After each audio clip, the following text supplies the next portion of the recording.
Hello and welcome back to the channel. Glad to have you here. Today's video we're going to talk about the 2-ingredient pesticide remover fruit and vegetable washer that you can make at home. We're going to talk about 3 simple ways to do so you can watch the video till the end and choose one of the 3 ways, whichever is easier and whichever is more faster for you to do, whichever you're comfortable with doing. So once you have brought your produce or your harvest, then it's really important to get rid of any dirt. If you've bought non-organic produce from the grocery store, then it is specifically important to help in reducing the chemicals, the pesticides, the herbicides that are sprayed on your produce.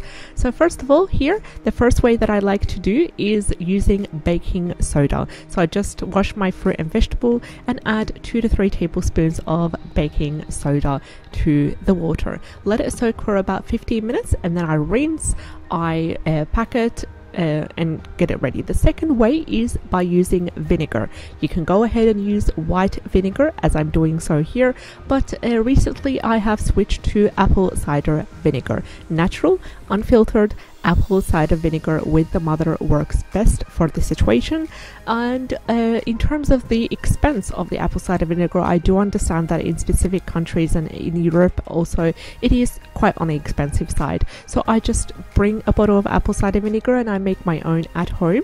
Especially when it comes to autumn, you can harvest local apples and make your apple cider vinegar. It will be ready within less than 1 week. So coming back to the vinegar recipe, you just soak your produce with water and add for each liter of water add 3 tablespoons of vinegar, whether that was white vinegar or apple cider vinegar. You can use the same way with baking soda as well, and I find that it's best to leave it for about 15 to 20 minutes also. So I just usually give it a first wash in order to remove any dirt, and then I give it a second rinse and then put it in the water. This works best in helping to remove the dirt.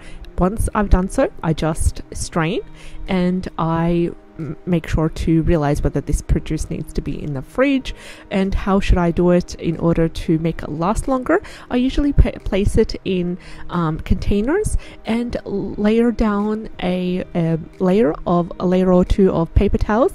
That's really important to help the produce last longer, as I'm doing so here. And make sure I put paper towels on the bottom and on the top layer of and then put the fruit and veggies in the middle. The third way is by using activated charcoal, and activated charcoal has been used for many different things, including as a face mask, as a toothpaste as well, but it can also be used to rinse your fruit and vegetables. Now I don't really enjoy doing it the third way using the charcoal. My favorite way is to use apple cider vinegar, and sometimes when I'm out of vinegar, baking soda is the way to go. If you enjoyed today's video, like, share and subscribe. I would love to have you on board. Take care and have a great day. Bye bye.